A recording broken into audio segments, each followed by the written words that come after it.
pada dini hari atau menjelang subuh hari tanggal 1 Oktober tahun 1965. Sebuah tragedi terjadi. 7 jenderal hendak diculik oleh komplotan gerakan 30 September, tapi hanya 6 jenderal yang berhasil diculik dan dibunuh komplotan pimpinan Letkol Untung Syamsuri. Komandan Batalion 1 Cakrabirawa. Cakrabirawa sendiri adalah pasukan pengawal Presiden Soekarno ketika itu.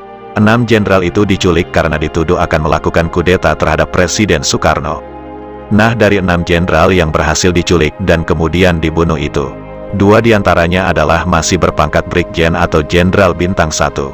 Kelak, setelah jenazahnya diketemukan, 2 Brigjen korban penculikan itu dinaikkan pangkatnya bersama dengan 4 jenderal lainnya. 2 Brigjen itu dinaikkan pangkatnya menjadi Mayor Jenderal. 2 Jenderal Bintang 1 yang diculik itu adalah Brigjen Sutoyo Siswomiharjo dan Brigjen Donald Ishak Panjaitan atau DI Panjaitan. Berikut ini sekelumit cerita penculikan Brigjen TNI Angkatan Darat yakni Brigjen Sutoyo Siswomiharjo pada subuh hari tersebut yang dikutip dari buku Siapa Menabur Angin Akan Menuai Badai. G30 SPKI dan Peran Bung Karno, yang disusun Sugiyarso Suroyo. Menurut Sugiyarso Suroyo dalam bukunya, penculikan Brigadir Jenderal Sutoyo Siswomiharjo, Auditor Jenderal atau Instruktur Kehakiman Angkatan Darat dilakukan oleh pasukan di bawah pimpinan Sersan Mayor Surono dari Resimen Cakrabirawa. Terdiri dari 3 regu. Regu 1 dipimpin oleh Sersan 2 Sudibyo, Regu 2 dipimpin oleh Sersan 2 Ngatijo, dan Regu 3 dipimpin oleh Kopral 2 Dasuki.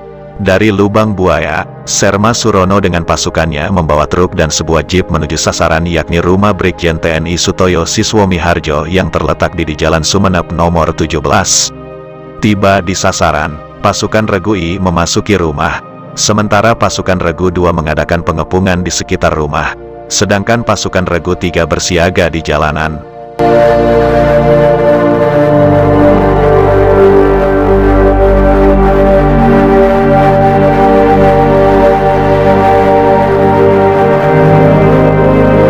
Pasukan Regu 1 masuk melalui pintu belakang kemudian menodong pembantu-pembantu rumah tangga dan minta kunci masuk ruang tengah.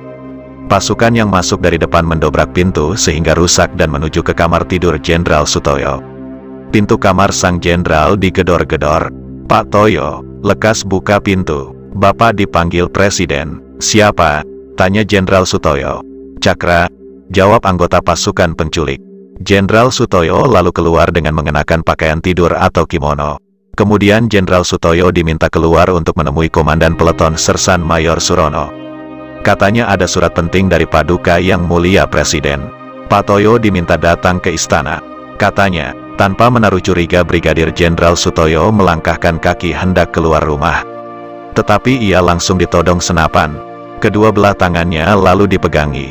Jenderal Sutoyo lantas ditarik menuju truk. Setelah dipaksa naik ke atas truk, tangannya diikat dan matanya ditutup dengan kain. Jenderal Sutoyo didudukkan di bak bagian depan menghadap ke belakang. Pasukan penculik pun kembali ke Lubang Buaya. Di Lubang Buaya, Brigjen Sutoyo pun akhirnya dibunuh bersama dengan Maijen S. Parman, Maijen Suprapto dan Letu Pierre Tendean. Ketiganya bisa dibawa paksa komplotan gerakan 30 September dalam keadaan hidup. Sementara 3 jenderal lainnya, yakni Jenderal Ahmad Yani, Maijen MT Haryono dan Brigjen DI Panjaitan terbunuh di rumahnya masing-masing saat hendak diculik. 1 jenderal yang juga mau diculik berhasil selamat. Dia adalah Jenderal Abdul Haris Nasution. Tapi ajudannya Letu Pierre Tendean dibawa penculik karena disangka Nasution